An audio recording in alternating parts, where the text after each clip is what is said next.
नमस्कार दर्शक बंधु जय जगन्नाथ। राखी पूर्णिमा फिटिब एही राशि भाग्य बदलीजिब समय आसिब अनेक परिवर्तन। केउ केउ राशि जानिबा वीडियोटी को शेष पर्यंत देखंतु एवं वीडियो रे नुआ आसीथिले चैनलटी को सब्सक्राइब करी बहुमात्रा शेयर कर दियंतु। आसुछि राखी पूर्णिमा ए वर्ष अगस्ट 9 तारिख दिन पालित हेब गम्हा पूर्णिमा बा राखी पूर्णिमा।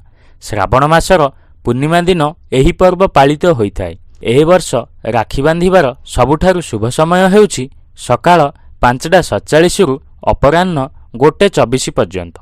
उल्लेखनीय जे एही वर्ष हिंदू परंपरा अनुसार एक अशुभ समय भाद्रकाल सूर्योदय पूर्वरु शेष हेउछि, जहा समग्र दिन को राखी पालन पई उपयुक्त करिथाय। ज्योतिष जगतरे सूर्य एवं शनि उभयंकु दुईटी शक्तिशाली एवं प्रभावशाली स्वर्गीय पिंड भावरे विवेचना करा जाए, जहांक गति एवं अवस्था व्यक्तिर विभिन्न दिग को प्रभावित करे। शनि किंबा शनिदेव न्याय प्रदानकारी एवं कर्मफल प्रदानकारी। जेतेबेले सूर्य समस्त ग्रहर पितांक मान्यता पाआंती, एहा सहित सूर्य देवता शनिंक पिता।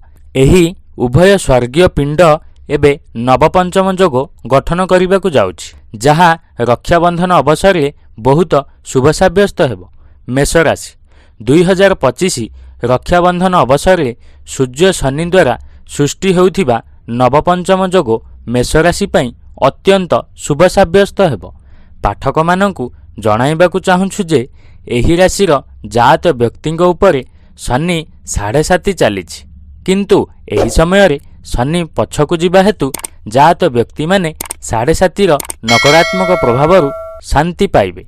एहा सहित सेमाने आपणक जीवन रे उपजिथिबा समस्त समस्यारु मुक्ति पाइबे एवं एही समय सीमा मध्यरे समस्त अप्रत्याशित खर्चकु दक्षतार सहित मुकाबिला करि पारिबे। मेष राशिर जात व्यक्तिंक स्वास्थ्य पई एही समय बहुत अनुकूल रहिबो एवं एपरि परिस्थिति रे सेमानक स्वास्थ्य समस्या रे उन्नति अनुभव हेबो।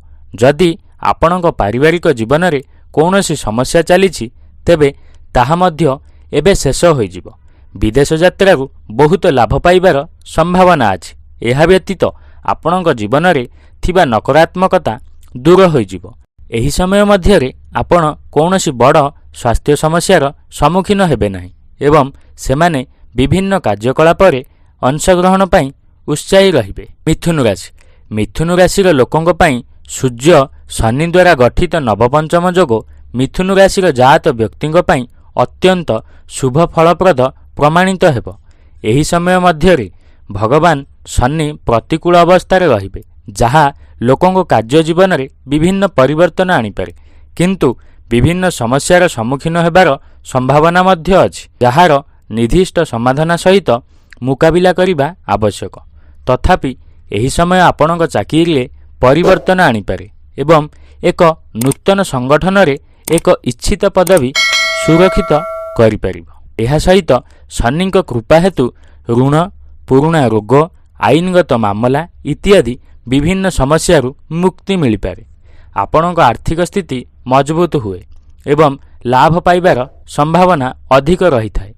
रक्षाबंधन 2025 रे सृष्टि होइथिबा एही शुभ जोग मिथुन राशि पई बहुविध लाभ प्रदान करिवो। पारिवारिक जीवन रे शांति रहिबो एवं सेमाने आपणक साथींक सहित गुणात्मक समय बिताई पारिबे। मीन राशिर जात व्यक्तिंक पई नवपंचम जोग अत्यंत शुभ हेबो एवं सेमानंकर समस्त अटकी रहिथिबा काम एबे पुणी आरंभ होई पारे। पाठक माननकु एहा मध्य जणाइबाकु दिया जाउछि जे मीन राशिर जात व्यक्तिंक उपरे शनि 7.5 द्वितीय पर्याय चलिबो। 2025 रक्षाबंधन अवसर में शनि ग्रह पछुआ अवस्था रहिबो एवं परिस्थिति लोकंक जीवन को भिन्न भावरे प्रभावित करिबो। एपरि परिस्थिति रे शनिदेवंक अशुभ फलाफल एबे ह्रास पाइपारे एवं कर्मजीवी वृत्तिगत माननकु सेमानंकर कठिन परिश्रमर फल मिलिबो। एहा सहित व्यवसायिक व्यक्ति माने विभिन्न कारोबारु विपुल लाभ पाइपारिबे एवं सेमानंकर कार्य को निर्दोष भावरे विस्तार करिपारिबे। सेमाने टंका, परिवार, पिलामानक जीवन एवं ସ୍ୱାସ୍ଥ୍ୟ ପାଇଁ ସଠିକ୍ ନିଷ୍ପତ୍ତି ନେଇପାରିବେ। ଶନି କିମ୍ବା ଶନିଦେବଙ୍କ ଆଶୀର୍ବାଦରେ ଆପଣଙ୍କ ବ୍ୟକ୍ତିତ୍ୱ ଆହୁରି ମଜବୁତ ହୁଏ ଏବଂ ସେମାନଙ୍କର ଆତ୍ମବିଶ୍ୱାସ ଉଚ୍ଚ ରହିଥାଏ। ବିଦେଶରୁ ସଫଳତାର ସମ୍ଭାବନା ଅଛି ଏବଂ ଆପଣଙ୍କ ଯାତ୍ରା ବହୁତ ଭଲ ଫଳାଫଳ ଦେବ। ମୀନ ରାଶିର ଜାତ ବ୍ୟକ୍ତିଙ୍କ ସ୍ୱାସ୍ଥ୍ୟ ସୁରକ୍ଷିତ ରହିବ ଏବଂ ବିଭିନ୍ନ କାର୍ଯ୍ୟକଳାପରେ ଅଂଶଗ୍ରହଣ କରିବା ପାଇଁ ଉତ୍ସାହୀ ରହିବେ। ଆଗକୁ ଏଇଭଳି ଭିଡ଼ିଓ ଦେଖିବା ପାଇଁ ଆମ ଚ୍ୟାନେଲଟିକୁ ସବସ୍କ୍ରାଇବ୍ କରିଦିଅନ୍ତୁ।